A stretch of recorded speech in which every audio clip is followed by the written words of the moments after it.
Welcome back to Gems Podcast. I'm the founder and host, Miss Genesis Amaris Kemp, and with me today is Amy Lynn Durham. And here's a bit about Amy. She helps her clients. She calls her the corporate mystic. Have you ever met someone that can magically combine that serious inner work we all need for maximum results with fun, humor, and magic?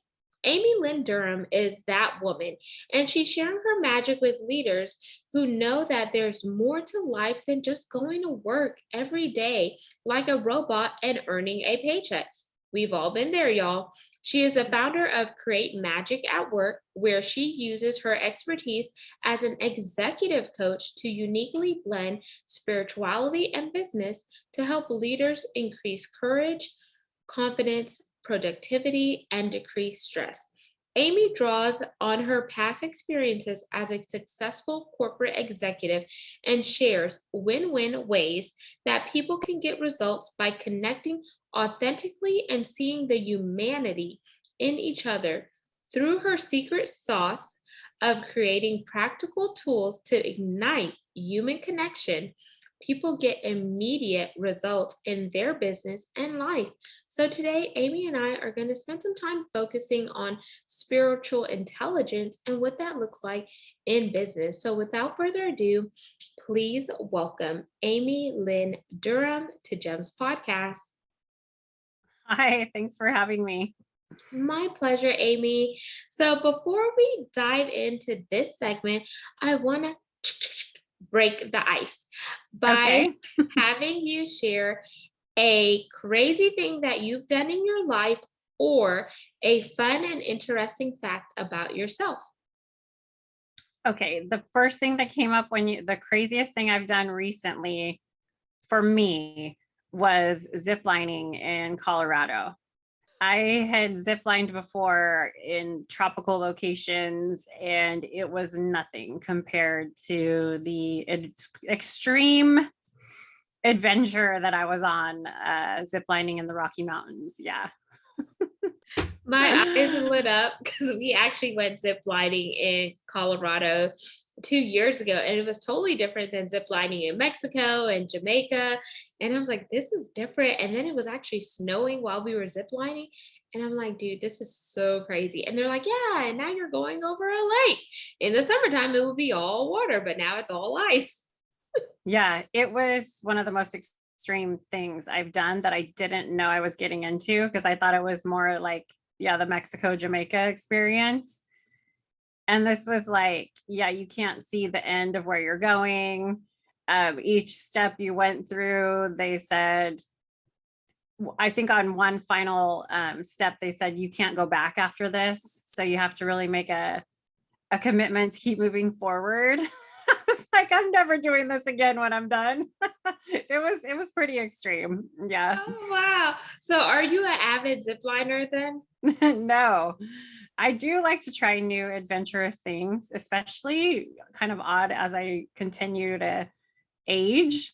I want to make sure I experience a lot of the planet that's out there. So, yeah. Super cool. And thanks for sharing that. And it brought back a memory that I needed to relive. So awesome. Yeah. And let's talk about spiritual intelligence. But before we dive in, Amy, I want you to explain to the listeners and viewers what exactly do you mean by spiritual intelligence?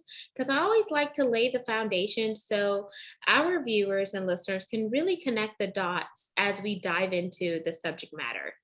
Yeah. So I'm really excited to share this information. Spiritual intelligence is really the next level, or I like to say the up level from EQ, emotional intelligence. And emotional intelligence has been talked about quite a bit in the workspace and with leaders and leadership. And spiritual intelligence is definitely new to some. It's a faith neutral system. You can be agnostic, you can be atheist, as long as you believe there is a place within you that you can access that comes from wisdom and compassion and love. You can work on, there's 21 skills on the 21 skills of SQ, spiritual intelligence. And when you think, so to take it back a little bit, when you think about emotional intelligence, that's where in the adult development theory in your early 20s, it starts. You start having some self-awareness of your emotions. You can have some emotional management strategies, and you can build connections. I like to tie that to the workplace. People learn how to network or communicate with others. SQ, spiritual intelligence, is the next step. And that's where I think it is. I think we could even bypass EQ if you ask me.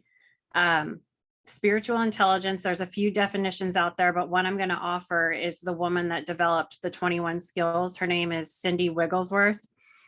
Her definition is the ability to make wise and compassionate decisions while maintaining inner and outer peace, regardless of the situation you're in. So even under great stress. And if you practice skill building in these 21 skills, ultimately, you can be able to do that a higher percentage of time.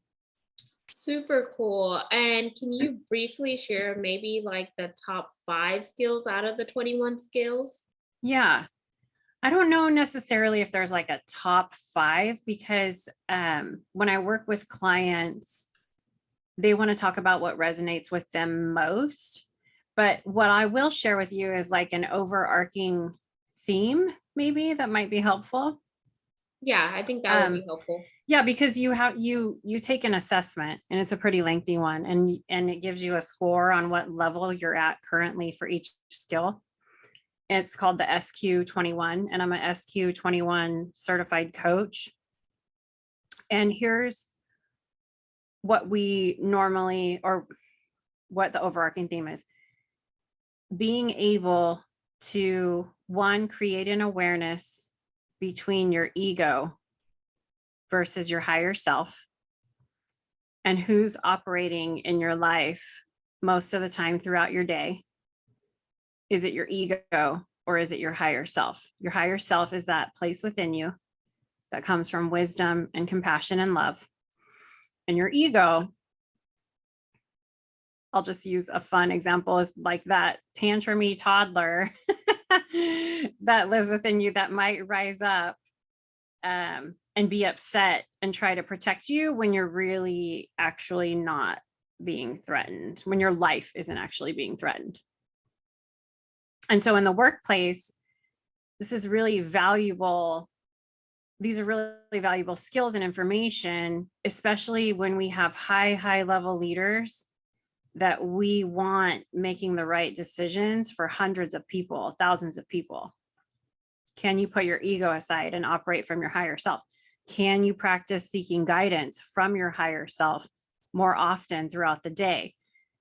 All of those are 3 skills I sort of put together: awareness of ego versus higher self, practice operating from your higher self more, and then practice seeking guidance from your higher self more.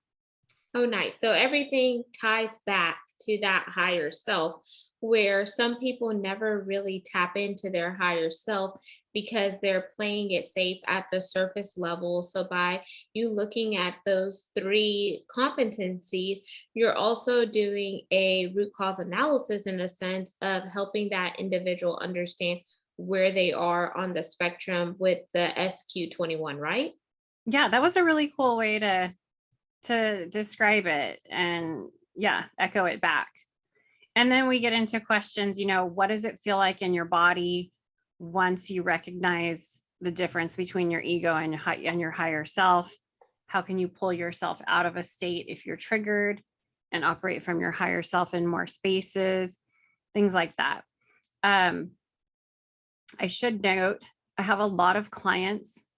One of the beautiful things about the SQ21 is when they take the assessment, they get recognition in magical gifts that they have within them that they sort of knew were there, and were able to name it now.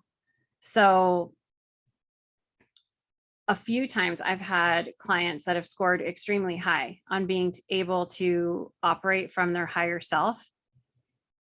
And it's really neat to see, because when you tell them, oh my gosh, did you know you have this magical gift to be able to operate from your higher self in most spaces?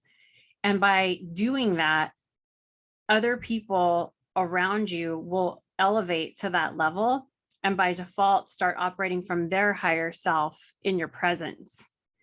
And it ripples out, especially if you're in a position of power. So it's really, really cool. Yeah. It's like that, the ripple effect is equivalent to that domino effect, because we all know that like attracts like. So when someone is operating at their highest altitude, their highest energy and vibration, then it brings other people into their scope to operate in the same lane where they could kind of help one another and feed off each other's strengths.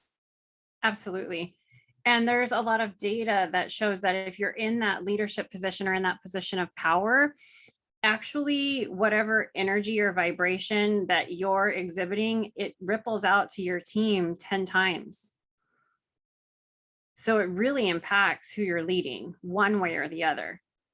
And ultimately, we want leaders that are operating from this place. So they're making wise and compassionate decisions. They're wise and effective change agents. By the way, those are 2 skills, and SQ and the highest quadrant. So yeah. So for anyone interested in doing the SQ21, is it a assessment that is free, or do you have to pay to take the assessment, or what does that look like, so they could help understand not just their emotional intelligence, but their spiritual intelligence and how they both work together? Yeah, great question. So it's not a free assessment because it's pretty lengthy. And if you're interested in taking it, I facilitate that. And I do what's called an SQ experience. So you basically just get started with me, and you are with me for 3 months, and you take the assessment with me. You take it by yourself, and then we do a debrief coaching session. And then we have 2 more coaching sessions after to Okay. really dive into the skills that resonate with you the most. And then of course you have access to me for that 3 months. Yeah, it's the feedback I got when I first started doing it was like, oh, I didn't know this assessment was this in depth. And so I want to make it really clear. It's that time where you take a breath and you have a real quiet moment and you spend a good 30 to 45 minutes really getting a blueprint of where you're at with your spiritual intelligence at this time in your life. So how does this assessment compare to some of the other assessments that may be similar on the market? Yeah. It's, to me, it's completely different. When I first became an executive coach, I went to the UC Berkeley Executive Coaching Institute, and a lot of coaches were using assessments in there. And I don't want to use assessments. I want to help people from where they are, meet them without judgment. And then I ran across the spiritual intelligence assessment. And to me, I like to tell my clients, whatever this says, it's not true. And at the same time, it can be a blueprint for the energy of where you're at today. And both of those things can be in the same space. And then each skill, let's say you score a 0, it can be a huge opportunity for rich conversation and for growth. We call them precious zeros in spiritual intelligence. Awesome. So we're going to dive a little bit deeper, because I know that you were a executive coming out of the corporate space, and now you coach other executives. So thinking about where you came from and where you are now, what is one challenge that you overcame that has helped you operate in the area of expertise that you help your clients in? Just one? Yeah, because I'm sure there's many. I'm just kidding. Yeah, I'm just kidding. Yeah. So when you commit to doing work like this, the universe does not let you get by unless you've done it yourself and you're leading by example. So just one that comes to mind for 2021, I decided I was going to choose, because you can choose a skill to work on for a day, a week, a year, whatever. I decided to work on being a calming and healing presence for the entire year of 2021. And that's skill 20 in the SQ21. I did not take into account that the universe hears you make the choice and then gives you all kinds of practice opportunities to practice being a calming and healing presence. And so throughout all of 2021, I had many opportunities to practice, and I failed many, many times. And it hit me. I was beating myself up. I was like, I'm losing my center. I'm getting feisty and irritated with people, or, whatever it was. And it hit me one night that I don't have to be this meditating all the time, zenned out person to be a calming and healing presence. As long as I can operate from my higher self in more spaces, like we talked about before in the conversation, then that is me being a calming and healing presence. And I really just almost like circled back to that. How can I practice operating from my higher self in more spaces and practice seeking guidance from my higher self more, and stop beating myself up and bring in that radical self-forgiveness? So that's one example. I like that, because what the failure taught you was to give yourself grace and mercy. And as you were giving yourself grace and mercy, and you were practicing that stillness and calmness, and really going within yourself in order so you could, show up externally the way that you want, to help others and others to perceive you, then you really had to kind of take a step back. And some people don't realize that the failures are definitely those lessons learned, but those lessons learned is what's setting us up for success. Because some people just say, oh, I fail, and they just beat themselves up, versus looking at, okay, why did you fail? What did it teach you? And how are you going to improve from this failure? Yeah, so good. And thank you for the lesson. Yeah. That's like one of the things to remember to say. Thank you for the lesson. I'll try again next time to do better. I forgive myself for messing up this time. Look forward to the next one. Oh man. And then just the overall spiritual intelligence, the 21 different things that encompass spiritual intelligence, and plus pairing that with the business, what are some tips and tricks that you want business owners to be mindful of whenever they're tapping into SQ? Yeah. Well, first off, the mindfulness to be mindful of is, this is the tough one. This is the call to courage and vulnerability. Is, as a leader in a power position, you should feel the responsibility to do the inner work that's required. So that's the first thing, is step up to do the inner work and do the exploration with, where are you sitting in your life at being a wise and compassionate decision maker? Where are you sitting in your life with being a wise and effective change agent? Are you really exhibiting the qualities of being a servant leader like you say you are in your title on LinkedIn? And what does that mean to you? And so really doing that deep reflection with a coach, an SQ21 coach like me, is often extremely helpful. The other thing is facilitating these activities with your teams and understanding that when you do something like this actually improves profitability and productivity in the workplace, creating authentic connection with others. That's the entire reason why I started Create Magic at Work, my company. That's why I wrote the book, Create Magic at Work. It has all of the activities in it. And what it ultimately does is help you facilitate skill building and accessing your higher self in more places in a fun way. So yeah, you have to do the deep inner work, which often will give you some great breakthroughs, but you can also do the fun activities with your team. So I tried to make it balanced for you. And I like the part that you focus on the individual, but then you also focus on the team collectively, and then they're working together to just really do it as a partnership. And I feel like leaders sometimes don't necessarily connect with their individual contributors. And when the individual contributors within the organization don't feel seen or heard, then you start to see the high attrition and turnover rates. Absolutely. Close work friendships boost employee satisfaction by 50%. And if you have employees that are highly engaged, you will be 20% more, 21% more profitable than the competition. I can tell you from my corporate executive background, I don't remember the numbers on a spreadsheet that we went over today, but I do remember who was in that room and how they made me feel. And if they need a job today, I just got a text message today. Someone was applying for a job somewhere else, and they were asking me about that person Wow. and what it was like to work with them years ago, years later.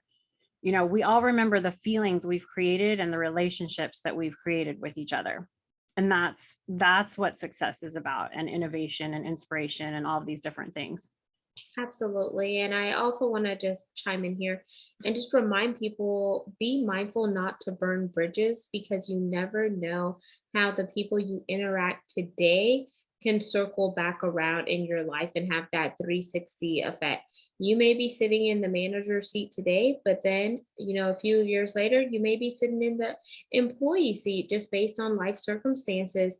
So it's so important that you don't allow a title to consume you, but still treat everyone as if they were a human being. And I always tell people we need to get back to humanity and just building one another up and get outside of the WIFM method. And for those of you, the WIFM method is what's in it for me. And maybe instead of using the me, just replace it with the we. What's in it for we? That way there's that win-win and everyone is winning, because we all have incredible strengths and expertise that can help one another. It's kind of like the pulley and the lever in a sense. Like you're pulling on my strengths and I'm levering, and then when I lever, you pull. So together you start to see how everything could work together in a close knit. Yeah, absolutely. And to tie that to spiritual intelligence, not getting caught up in the title.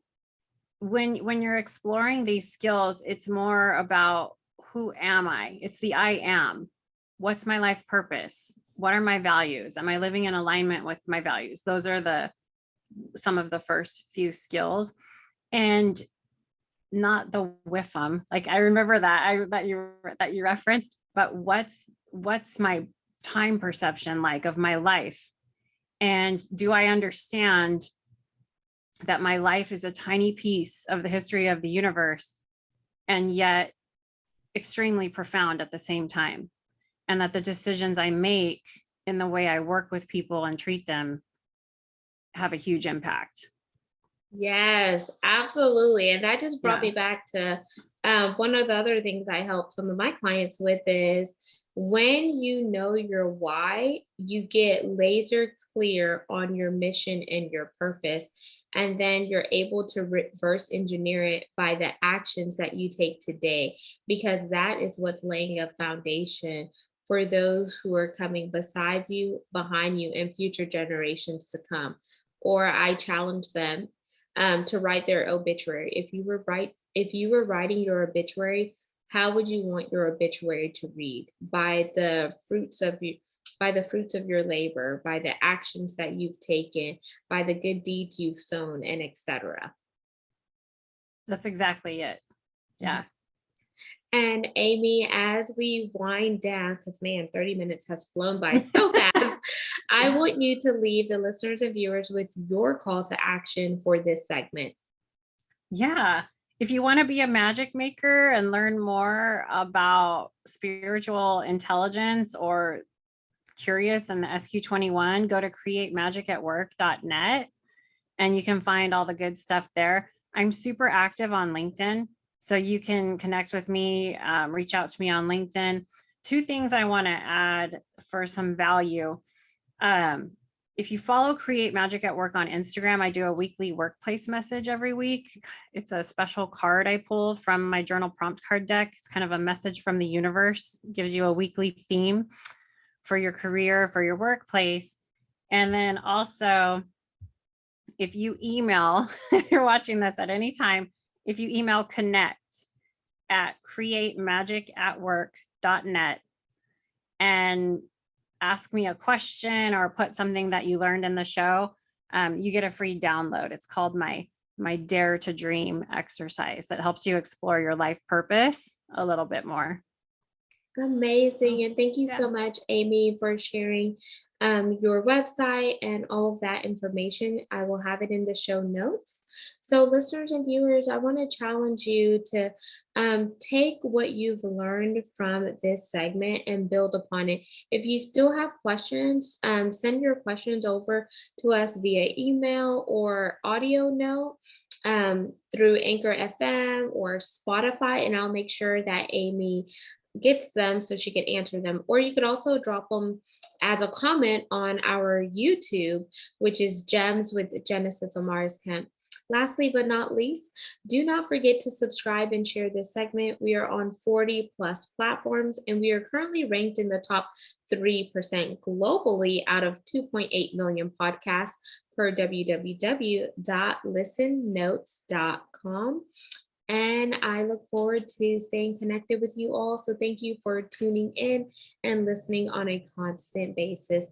Until next time, peace, love, and lots of blessings. Have yourself an amazing day and go out there and rise above limitations and break down those barriers, because the world needs you to be authentically you.